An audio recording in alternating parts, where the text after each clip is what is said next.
Selamat pagi, saudara-saudari di dalam Kristus. Renungan kita pagi ini adalah bab 5. Dapatkah Superman masuk ke surga? Yohanes 3 ayat 9-14 berkata, Nikodemus menjawab, katanya, bagaimanakah mungkin hal itu terjadi?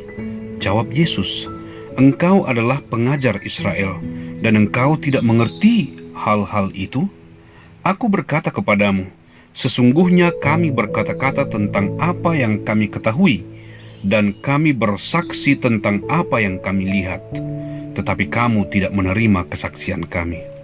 Kamu tidak percaya waktu aku berkata-kata dengan kamu tentang hal-hal duniawi.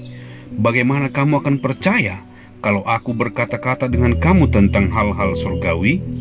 Tidak ada seorang pun yang telah naik ke surga selain daripada Dia yang telah turun dari surga, yaitu Anak Manusia.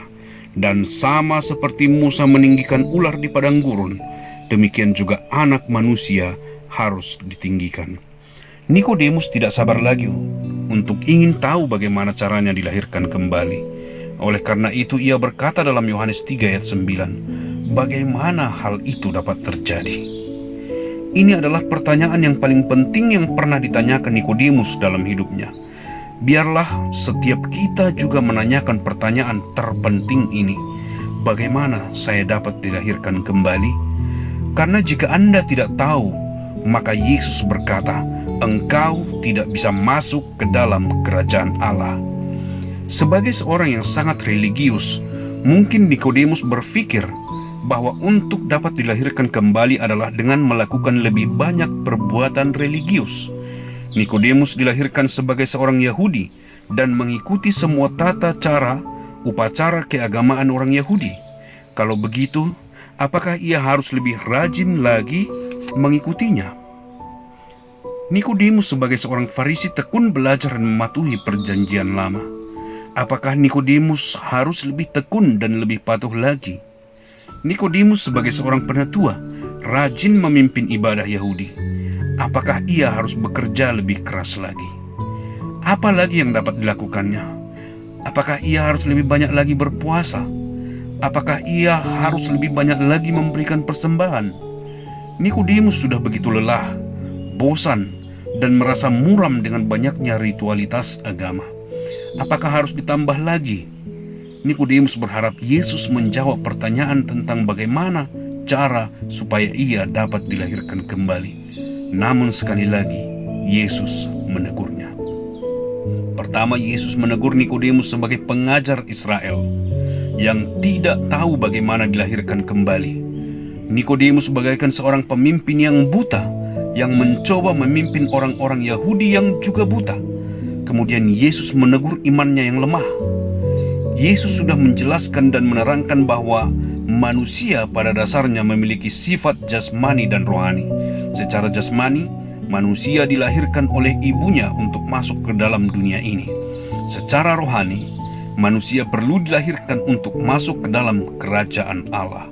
Oleh karena itu, secara rohani, manusia perlu dilahirkan kembali. Sekalipun konsep ini sangat sederhana untuk dipahami, namun Nikodemus merasa enggan untuk percaya. Nikodemus hanya mau berpegang pada konsep keagamaan. Nikodemus sendiri sudah mendengar tentang mujizat Yesus dan tahu kalau Yesus bukan orang biasa, melainkan yang datang dari surga. Namun Nikodemus sulit menerima ajarannya. Seperti layaknya Nikodemus, banyak pemimpin-pemimpin Kristen yang menghabiskan hidup untuk mempelajari rincian upacara keagamaan.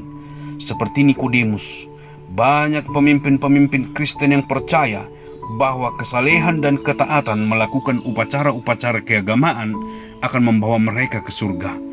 Tetapi Yesus menekankan kepada kita bahwa apa yang penting bukanlah ketaatan kita menjalankan upacara keagamaan, melainkan kelahiran kembali. Pernahkah Anda bertanya kepada diri sendiri, bagaimana saya bisa dilahirkan kembali? Ini adalah pertanyaan yang paling penting yang dapat Anda tanyakan dalam hidup Anda. Jika Anda tidak tahu jawabannya, pastilah Anda masuk ke neraka. Jadi, pertanyaan terpenting dalam hidup ini adalah bagaimana saya dapat dilahirkan kembali.